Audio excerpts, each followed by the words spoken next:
Mes amis, frères et sœurs, bonsoir. Soyez les bienvenus sur le site de l'église évangélique de Chanteloup-les-Vignes. C'est toujours une joie toute particulière de nous retrouver ensemble dans ces doux moments de la prière.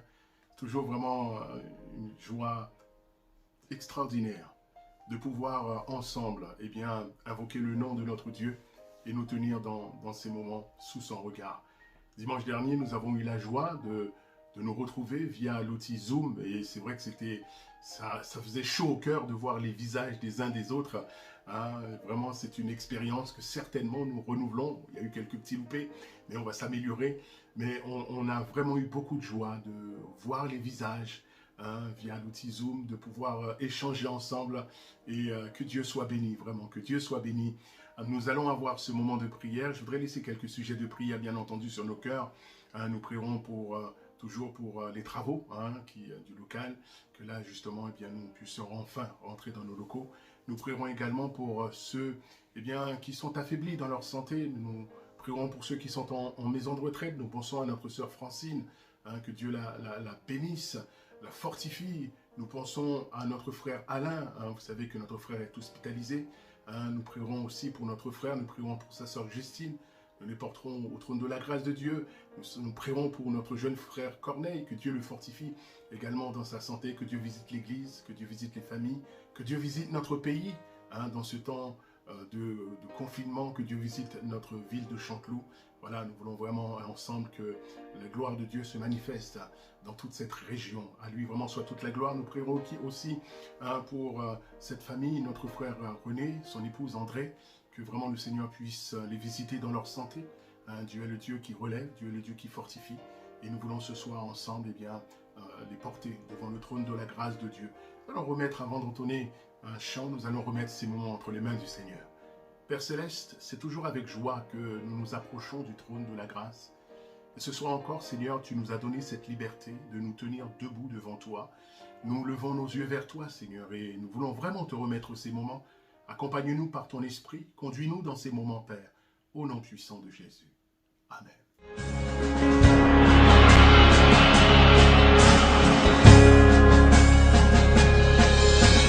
À toi la gloire, ô ressuscité, à toi la victoire pour l'éternité.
Voilà mes amis, frères et sœurs, nous arrivons encore dans ce moment où voulons recevoir le conseil de Dieu. Nous voulons ouvrir la Bible, parole merveilleuse de Dieu, ce livre que Dieu nous a laissé, qui a traversé les siècles, qui a été tellement combattu, mais comme c'est la parole de Dieu, Dieu a veillé sur sa parole, afin que nous puissions la lire ce soir. Et ce soir, nous allons continuer dans cette étude que nous avons entamée sur l'enseignement que Jésus nous a laissé sur la prière, notamment au travers de la prière du Notre Père. Et ce soir, nous allons voir effectivement donc la dernière partie de cette prière. Et le temps nous manquerait parce que c'est vrai, quand on ouvre la parole de Dieu, il y a tellement de choses à dire. Je pensais que nous finirions ce soir, mais non, mais je pense que au moins pendant un ou deux mercredis, nous continuerons à pouvoir effectivement à la fin de cet enseignement que Jésus nous a laissé sur la prière. Et nous allons tout de suite, bien sûr, dans l'évangile de Matthieu, nous allons tout de suite au verset 13. Nous avons depuis déjà plusieurs mercredis lu ensemble à partir du verset 9. Là, nous allons directement au verset 13, qui est la fin de l'enseignement que Jésus nous a laissé sur la prière. Et voilà, dans le milieu du verset 13, où Jésus nous dit, d'abord il nous a dit, ne nous induis pas en tentation, mais délivre nous du malin. Et ce que nous allons voir ce soir, ça nous l'avions vu mercredi dernier, car c'est à toi qu'appartiennent dans tous les siècles le règne, la puissance et la gloire. Amen. Merci mon Dieu pour ta parole. Ce soir, nous voulons qu'elle nous parle. Nous voulons encore laisser nos cœurs vibrer à l'écoute de ta parole, Seigneur. Et que ton esprit prenne toute la place durant toute cette soirée encore, dans le nom puissant de Jésus. Amen. Jésus termine cet enseignement sur la prière avec cette parole, milieu du verset 13, et il dit, car c'est à toi qu'appartiennent dans tous les siècles le règne, la puissance et la gloire. Amen. En fait, Jésus termine sa prière par une doxologie, c'est-à-dire par une louange, par une expression de louange. Doxa du grec qui veut dire gloire et logos toujours du grec qui veut dire parole. Donc c'est donc une parole de gloire, c'est une formule de louange qui célèbre la gloire de Dieu, son Père. Et plusieurs points ce matin. Tout d'abord, c'est déjà pour chacun d'entre nous un appel ou peut-être un rappel de la place que notre Dieu occupe dans l'histoire des hommes. C'est un rappel pour chacun d'entre nous ce soir de la place que notre Dieu occupe dans toute l'histoire de l'humanité. On s'entend bien des siècles avant Christ. Le roi David a pu exprimer cette pensée que Jésus nous présente clairement.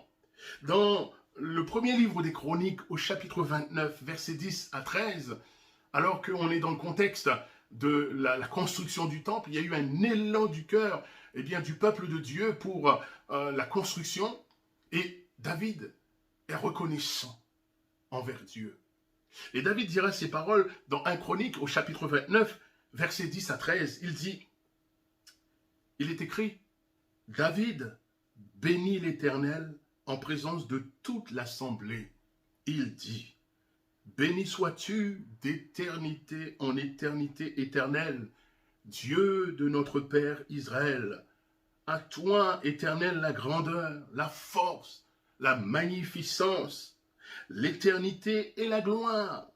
Car tout ce qui est au ciel et sur la terre t'appartiennent, à toi, Éternel, le règne, car tu te lèves souverainement au-dessus de tout. C'est de toi que viennent la richesse et la gloire, c'est toi qui domines sur tout. C'est dans ta main que sont la force et la puissance, et c'est ta main qui a le pouvoir d'agrandir et d'affermir toutes choses. Maintenant, ô notre Dieu, nous te louons et nous célébrons ton nom glorieux. Alléluia. Et on retrouve justement, eh bien, ces points du règne de Dieu, du règne éternel de Dieu, de la puissance, de la gloire qui revient à notre Dieu. Ce même David dira également dans le psaume 145, verset 10 à 13, dans le psaume 145, verset 10 à 13, ce même David dira « Toutes tes œuvres te louent, ô Éternel, et tes fidèles te béniront, ils diront la gloire de ton règne, et ils proclameront ta puissance pour faire connaître au Fils de l'homme ta puissance et la splendeur glorieuse de ton règne. » Ton règne est un règne écoutez bien, ton règne est un règne de tous les siècles, alléluia, et ta domination subsiste dans tous les âges. Mes amis, frères et sœurs, le règne de Dieu, c'est un règne de tous les siècles. Il est vrai, le règne des hommes passe. Le règne des hommes est éphémère. Mais le règne de Dieu, c'est un règne éternel. C'est un règne qui n'a pas de fin. C'est pour la durée des temps. Alléluia. Son règne, mes amis, frères et sœurs, c'est un règne éternel. C'est un règne éternel. Que Dieu soit béni. Tout ici-bas passera. Mais Dieu demeure éternellement. Sa parole demeure éternellement. Et son règne demeure éternellement. Gloire à notre Dieu. Alléluia. Voyez-vous, après que Dieu eut délivré Daniel, le prophète Daniel, que Dieu l'eut délivré, eh bien effectivement de la fosse aux lions, Dieu a fermé la gueule des lions. Le roi Darius, ayant constaté cela, dira ces paroles dans Daniel, chapitre 6, verset 22. Le roi Darius, émerveillé de la puissance de Dieu, parce que Dieu ait gardé Daniel dans la fosse aux lions. Merci au Seigneur qui nous garde du danger. Alléluia. Le roi Darius dira, Daniel 6, verset 26, « J'ordonne que dans toute l'étendue de mon royaume, on ait de la crainte et de la frayeur pour le Dieu de Daniel. Car, écoutez bien, il est le Dieu vivant et il subsiste éternellement. Son royaume ne sera jamais détruit et sa domination durera jusqu'à la fin. » C'est lui qui délivre et qui sauve. Gloire à Dieu. C'est Dieu, notre Dieu, qui délivre. Et c'est lui qui sauve. Alléluia. Qui opère des signes et des prodiges dans les cieux et sur la terre. C'est lui qui sauve. C'est lui qui délivre. Et c'est lui qui opère des signes et des prodiges dans les cieux et sur la terre. Un rappel de la place que Dieu occupe dans l'histoire de l'humanité, la place que Dieu occupe dans l'histoire des hommes, le règne de notre Dieu, mes amis, frères et sœurs. Et ça réjouit nos cœurs. C'est un règne éternel. C'est un règne éternel. Alléluia. Il règne éternellement. C'est aussi, mes amis, un rappel, je dirais, quant à notre manière de parler devant Dieu et aussi notre manière de parler de Dieu. Et nous voyons dans le premier livre de Samuel au chapitre 2, versets 2 à 3, nous voyons Anne, la maman du jeune Samuel, alors qu'elle l'amène au temple pour le consacrer à l'Éternel. Et elle dira ces paroles alors qu'elle chante la gloire de Dieu, ce que Dieu a fait pour elle. Elle dira, Samuel chapitre 2, verset 2, elle dira « Ne parlez plus avec tant de hauteur, que l'arrogance ne sorte plus de votre bouche, car l'Éternel est un Dieu qui sait tout, et par lui sont pesées les actions, pesées toutes les actions. » Ou encore, c'est lui qui pèse les actes des humains. Mes amis, nous devons comprendre ce soir et réaliser ensemble que notre Dieu, le Dieu que nous louons, que nous adorons, que nous aimons, que nous servons ensemble, notre Dieu n'a pas d'égal. Il n'a pas d'égal en puissance. Personne ne peut égaler sa puissance. Il n'a pas d'égal en sainteté. Et dans tous les domaines que nous pourrons prendre, notre Dieu n'a pas d'égal. Il est unique. Alléluia. Gloire à Dieu. Il n'a pas d'égal. Il n'a pas d'égal. Il est le Dieu omniscient. C'est-à-dire que Dieu n'a pas besoin de lumière pour voir les choses. Dieu n'a pas besoin non plus, comme les hommes peuvent l'utiliser, de scanner pour pouvoir discerner les choses. Non, bien au contraire. Notre Dieu est omniscient. La Bible nous dit qu'il connaît les choses les plus cachées, les choses les plus secrètes, même nos pensées les plus secrètes, les plus cachées, les plus intimes. Dieu les connaît. La Bible ira même jusqu'à dire que Dieu lit dans nos cœurs comme dans un livre ouvert. Rien n'est caché aux yeux de notre Dieu. Alléluia. Il connaît toutes choses. On peut tromper les hommes, on peut tromper un homme, on peut tromper d'autres personnes. Mais on ne peut pas tromper Dieu. Parce que Dieu connaît toutes choses. Toutes choses sont connues de Dieu. Alléluia. Il est celui qui connaît la vérité au sujet de chacun d'entre nous. Au sujet de chacun d'entre nous, mes amis, frères et sœurs, Dieu nous connaît. Et il connaît tout de nous. Alléluia. Que Dieu soit béni. C'est lui, frères et sœurs. C'est Dieu. Et non pas l'opinion publique qui déterminera le bien ou le mal que nous aurons fait. C'est lui, mes amis, frères et sœurs, et pas l'opinion publique, qui déterminera le bien ou le mal que nous aurons dit. Alors cela nous invite, mes amis, à être vigilants dans toutes ces choses, par rapport à ce que nous faisons, par rapport à ce que nous disons, les propos, les paroles qui sortent de notre bouche. Dieu connaît toutes choses, mes amis. Dieu connaît toutes choses. C'est donc un rappel à notre manière de parler de Dieu, à notre manière de parler devant Dieu. Que son nom soit loué. C'est aussi, mes amis, frères et sœurs, une orientation quant à notre expérience, quant à notre service, quant à notre confiance, quant à notre dépôt. Et c'est ce que l'apôtre Paul, en son temps, rappellera au jeune Timothée. L'apôtre Paul, qui a combattu le bon combat, dira ces paroles au jeune Timothée, dans 1 Timothée chapitre 6, versets 13 à 17, il dira « Je te recommande devant Dieu qui donne la vie à toutes choses, et devant Jésus-Christ qui fit une belle confession devant Ponce Pilate, de garder le commandement et de vivre sans tache, sans reproche, jusqu'à l'apparition de notre Seigneur Jésus-Christ, qui manifestera en son temps le bienheureux et seul souverain, le roi des rois et le Seigneur des seigneurs, qui seul possède l'immortalité, qui habite une lumière inaccessible et que nul homme n'a vu, ne peut voir, à qui appartiennent, écoutez bien, à qui appartiennent l'honneur et la puissance éternelle. Amen.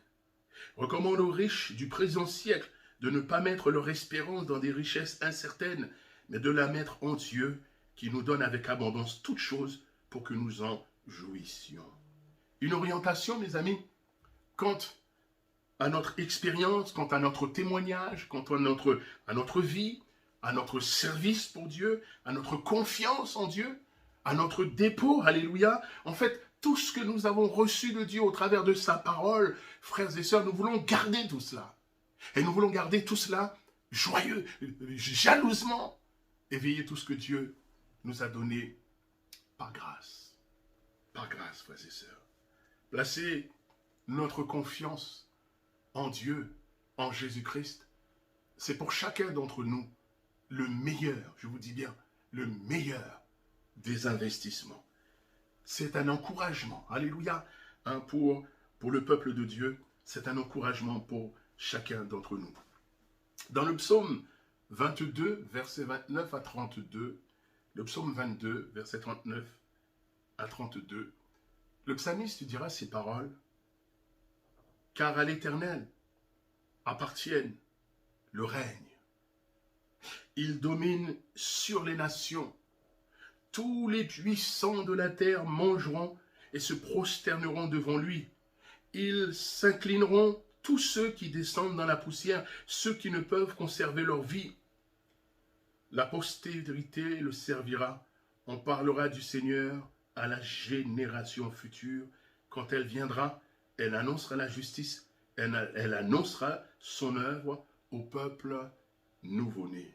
On parlera de l'Éternel au peuple de toute la terre. Quand les peuples, bien entendu, apprendront comment Dieu a exaucé son Fils en le ressuscitant des morts, alléluia.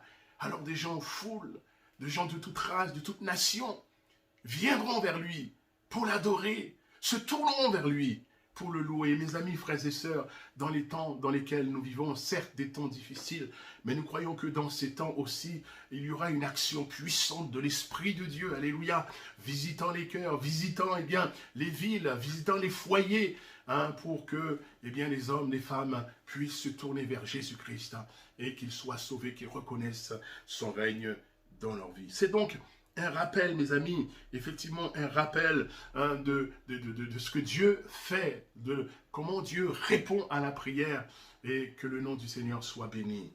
C'est aussi, mes amis, frères et sœurs, un rappel à demeurer ou à revenir, si nous nous sommes éloignés, à demeurer ou à revenir sous le bon règne. Et vous savez comme moi que le bon règne, c'est le règne de Jésus, de notre Seigneur et Sauveur, de notre Dieu. Et il est dit, c'est le prophète Ésaïe qui dira ces choses dans Ésaïe chapitre 26, versets 12 à 13, Ésaïe chapitre 26, versets 12 à 13, il dira, « Éternel, tu nous donnes la paix. » Alléluia. « Éternel, tu nous donnes la paix, car tout ce que nous faisons, c'est toi qui l'accomplis pour nous. Éternel notre Dieu, d'autres maîtres que toi ont dominé sur nous, mais c'est grâce à toi seul que nous invoquons ton nom. » Alléluia. Tu nous donnes la paix. Combien que c'est réconfortant de connaître Dieu. Combien nos cœurs sont en paix lorsque nous savons que nous appartenons à Jésus-Christ.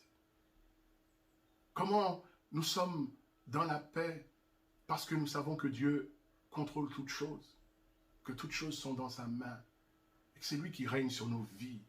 Alléluia. Et le prophète Ésaïe dit, oui, d'autres maîtres ont régné sur nous. C'est vrai qu'avant de connaître Jésus, avant de nous convertir à Jésus-Christ, d'autres maîtres régnaient sur nous. C'étaient des maîtres cruels, des maîtres méchants, des maîtres qui nous faisaient souffrir. Mais béni soit Dieu, parce que Jésus nous a libérés. Et il nous a donné la vraie liberté, alléluia. Et son règne sur nos vies, mes amis, c'est un règne d'amour, c'est un règne de grâce, c'est un règne de bienfait. Oh, combien il est bon de demeurer, mes amis, frères et sœurs, sur le bon règne, sur le règne de Jésus-Christ. C'est vrai, d'autres maîtres avaient dominé sur nous, méchants, cruels, qui nous faisaient souffrir. Mais béni soit Dieu, parce que Jésus est un bon maître. Alléluia. Christ nous a délivrés. Et son amour règne dans notre cœur, son amour règne dans nos vies. Et c'est un règne d'amour. À lui soit toute la gloire, mes amis. C'est aussi une invitation, mes amis. Une invitation pour que nous soyons vigilants. Une invitation pour nous, mes amis, frères et sœurs, pour nous débarrasser du règne de l'idolâtrie sous toutes ses formes. De, frères et sœurs, nous débarrasser de toutes les modes, de toutes les nouveautés que ce monde peut présenter. De nous tenir loin de ces choses-là. Mais de rester, frères et sœurs, de rester dans la simplicité de Jésus-Christ, de rester, de demeurer dans la simplicité de l'Évangile, de demeurer en Christ, de demeurer dans sa parole et de rester dans cette simplicité.